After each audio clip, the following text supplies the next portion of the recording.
Some managers are a pain somewhere. I know that.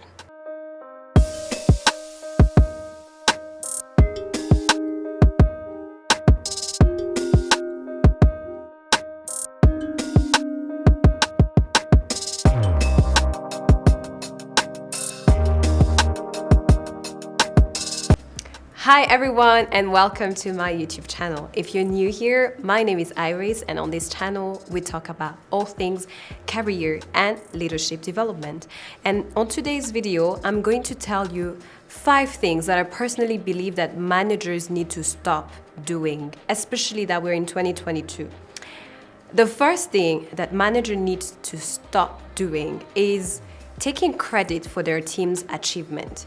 This is something I've come across every time I am doing like staff assessment and finding that there are frustration that comes when managers take credit and credit of ideas, credit of performance for their team members. It's really discouraging and demotivating, especially for team members who are in a junior position, mid-level position, who need still to have their confidence boosted. But I also think that in general, it's good to give credit where it's due. So if you are listening to this and you would like to take credit for some of your team's achievement, it would be great to say something like, oh, I would like to appreciate Paula who gave me this idea, and this is a valuable member who is helping us achieve XYZ goal. It kind of gives a vibe that as a manager, you are a team player and that you're not afraid that you're losing your job, or that you're not afraid that your team members can come up with nice and bright ideas. The second thing that managers need to stop is pushing people to stay in the organization when they already have decided that they want to leave.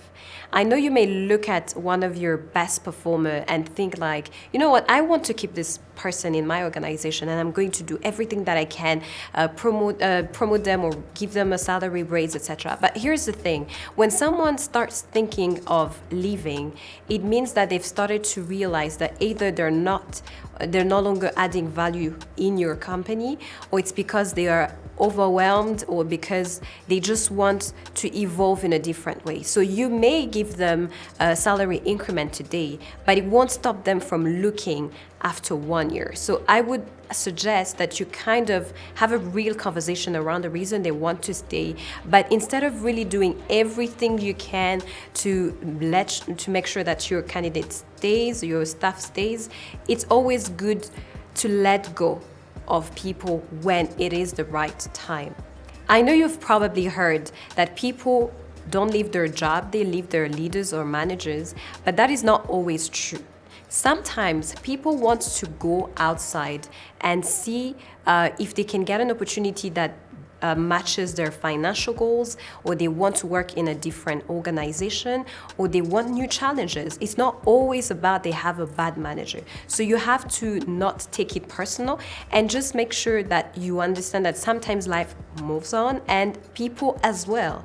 Don't be so attached that you want to hang on to people as if your life would depend, or your company's success would depend only just on one person. Let people go, let people thrive, and learn that in the process you'll find new people that can come in your organization and do the work again.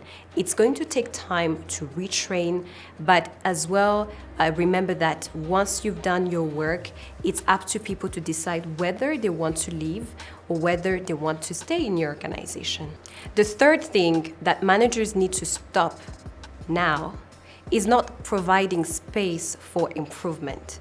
I know we live in a world where work has to go fast, we have objectives to hit, and sometimes as managers, whenever you're sitting and you're doing performance evaluation, you will tell your team members, I want you to change this by this time, otherwise this is not gonna work A, B, C, D way. And I want you to think that people, your staff, your team are human beings, and human beings don't change in a second. It takes time. So I want you to think that as a manager, one thing you can do is create space for improvement and tell them, I am giving you this time to improve. I'm giving you these tools to help you improve on this skill. I'm giving you these tools to help you and to accompany you as you improve. It has to feel like a process as opposed to a deadline to improve or to change. Because we all know the only thing we have power on is changing ourselves. We cannot change other people. So putting a clock on someone's head to change in a specific time is very it's unachievable. It's not attainable. And even if people change because you're pushing them, soon enough they will go back to the usual habits. So provide a space so that it goes smoothly. Another thing that managers need to stop is pretending they care. Here's the thing. We all have seen managers who actually are not caring enough, but they're showing you as if they care so that you can help them get to the goal that they want to achieve. So I think managers need honestly to care enough for their team members. And when there is genuine care, I think that team members are able to achieve much more. They feel included, they feel valued, they feel empowered. The last thing that managers need to stop is not providing positive or negative feedback on the spot. Honestly speaking, this is something that has not been easy for myself as well. I used to wait until it's too late to give feedback. And that means I would be good at praising someone on the spot. I'd be like, okay, you've done a fantastic job. I love what you've done here. But when it came to giving negative feedback, because it's uncomfortable, I would wait a little bit before I give it. I will ask questions. I will ask myself questions like, is this necessary to give this feedback? And because of that, I realized that when I give feedback when it's a little bit too late, the team member that I was giving this feedback wished that they had known a little bit earlier, and it put them in a situation where the situation itself is more intense, whereas if I would have just given feedback right on the spot, something would have been adjusted, less time is spent into adjusting, the product is done in a better way, clients are happier. So I feel genuinely that managers need to stop waiting too much before they give negative feedback, and also holding positive feedback. That's really something that's not okay. I mean, we need to be, as managers, like praise people when they do something good, let them know so that they can do more of what you would like them to be doing.